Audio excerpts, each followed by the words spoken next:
What's up guys, my name is Joe, and in today's video I want to show you all the design changes Apple made between the 3GS and the iPhone XS. So over the years there has been a lot of changes with the design, and the screen size has grown significantly between the devices, but let's see on which years it happened and which iPhones it happened to and what we can expect in the future.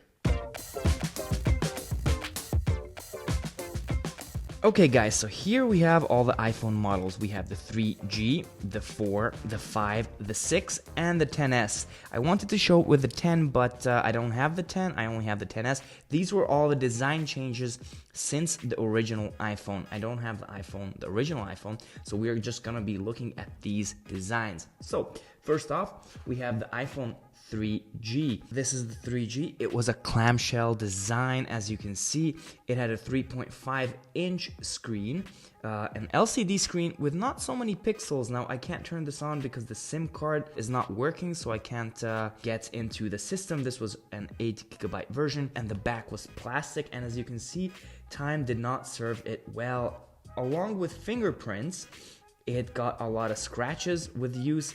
Usually they all got broken around here or cracked by the 30-pin connector part, because as you can see that this phone had a 30-pin connector on it.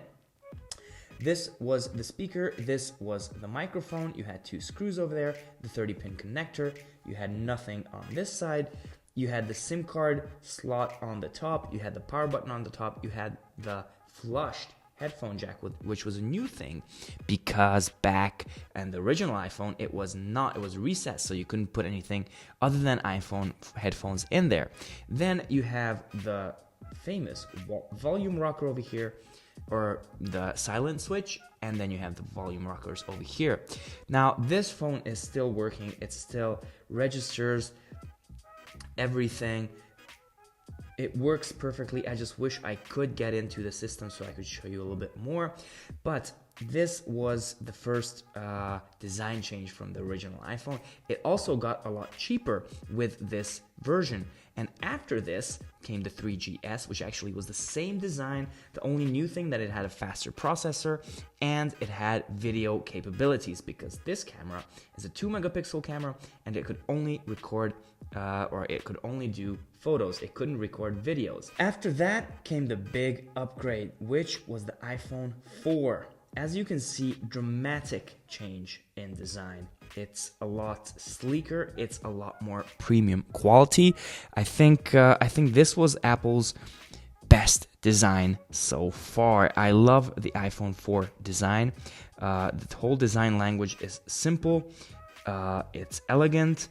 It just works. Now this design, the iPhone 4 design, actually leaked on Gizmodo before the keynote, and there was this huge controversy. Someone lost it in a bar, and then they got hold of it, and it's just a very weird story. Anyway, we've seen this a couple of days before, or a couple of weeks before they announced it on the keynote. Still, it was something magical, and as you can see, it still works to this day with iOS 7 on it.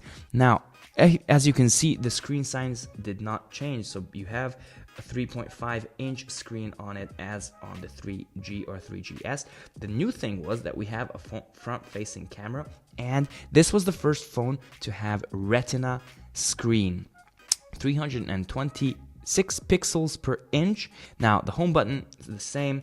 The whole front of it is actually almost the same except for the camera part. Now if we turn on the side, the whole side of the iPhone 4 is actually the antenna band. As you can see that this was just plastic, you didn't need any antennas. Now you have the mute switch over here, you have the volume rockers, which are separate now compared to the previous model. Then on the other side you have the SIM card slot. Now it came down to the side, and then you have these small bars over here on the two sides and the top. These are actually separating the antenna, because one part is for Wi-Fi, one part is for 3G antenna, and the other part is for radio signals. I don't know, something. Anyway, the backside is a full glass backside.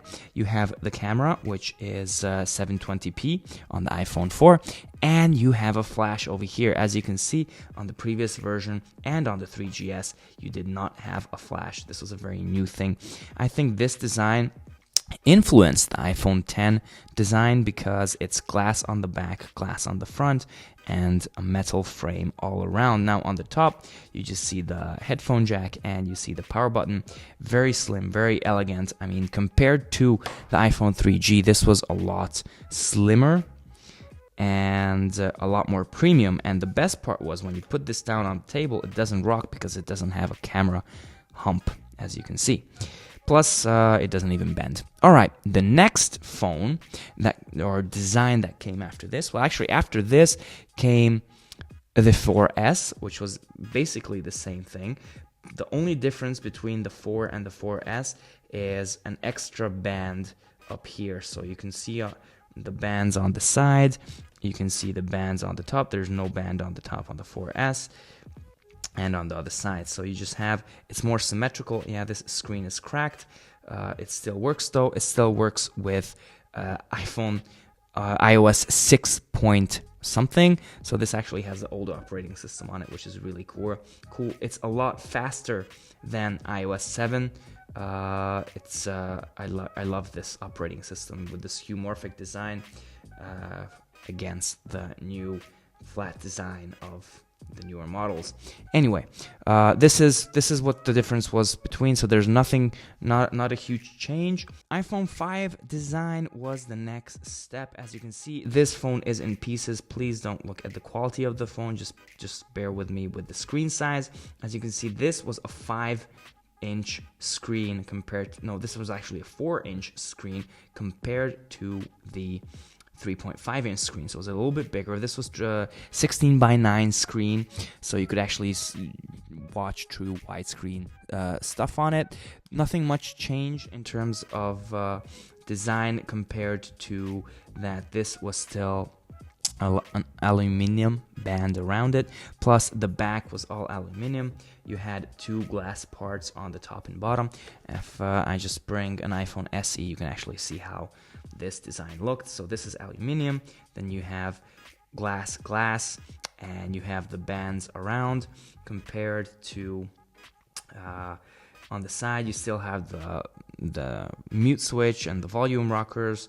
On the new thing was that the headphone jack came down to the bottom, and you have a lightning connector instead of the 30-pin connector. Now this was their new change. The grills of the speakers and microphone changed, and the screen got a lot bigger. That's my family over there, as you can see. So you can see on this white actually how big the screen is compared to that screen size. This is the difference between the iPhone 4 and iPhone 5 design. The iPhone 5 design stuck with us with iPhone 5. This is the iPhone 5 over here. Then came iPhone 5S, which is basically the same as the iPhone SE with a fingerprint sensor. That was the first phone to implement the fingerprint sensor. Nothing else changed. And then after the 5S came the big jump, literally big jump, which was the iPhone 6 design. As you can see, this is the iPhone 6. It's a lot bigger. It's a lot thinner. It's a 4.5-inch screen, as you can see, compared to that screen, what you can see over there. Now, on this design, you see that it's rounded corners.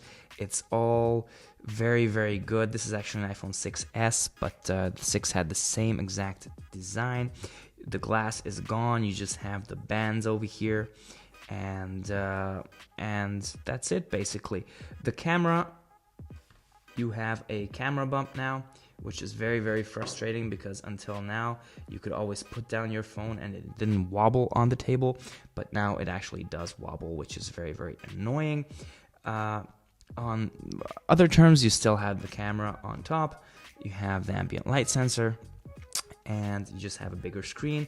It was a lot more comfortable to hold in the hand. As you can see, it's a very very slim curved glass design, which looks good. And Apple sold the most iPhones with the iPhone 6. Now this is the 6S, and after the 6S came the iPhone 7, the iPhone 8. So 4 generations of this design. There was not much change with this. People got really frustrated. Nothing really happened until came the iPhone 10 design. Now this is actually the iPhone 10s, but it's the same design as the iPhone 10. As you can see, we've got a huge camera bump now. The phone is actually a lot thicker than the iPhone 6, and the big huge change was actually the screen size. As you can see, it's all screen now. You have the Face ID sensor on top. The fingerprint sensor is gone. This is the new iPhone. This is what everybody is looking for and using right now. On the back you have dual lens. You already had dual lens since the iPhone 7 Plus, which is a bigger version of the iPhone 7. We still have the curved design over here, as you can see. We still have the bands around the phone. We still have a lightning connector on the bottom of the phone. And we still have only one speaker on the bottom, but the earpiece is a speaker as well. Essentially, if you look at it in terms of design language as a round phone with rounded corners and curved glass, yes, we are still at the iPhone design to some extent. I would very much love to see an iPhone 4 design in a bigger body. So a nice, thin metal band around 2 pieces of glass, and make it thin, make it gorgeous, and leave out the camera bump. Because as you can see, there has been a lot of changes made to that design, the glass back and glass front design. But still, I think Apple's #1 design was the iPhone 4 design. Everybody loved this design. And if we look at where it all started from, where we all came from, and we look at the cheap plastic of the iPhone 3G, which everybody loved at the time, and we felt as if this was a premium device, which actually it was. But they were selling it for $200-300. Now they're selling it for $1,200, the iPhone XS Max. So there has been a lot of things happening. Anyway, this is all the changes that have been made to the iPhone design over the years. I thank you very much for watching this video. Please tell me which was your favorite iPhone design, and hit me down in the comments below. Let me know. Until my next video, guys, don't forget to stay safe and hang loose.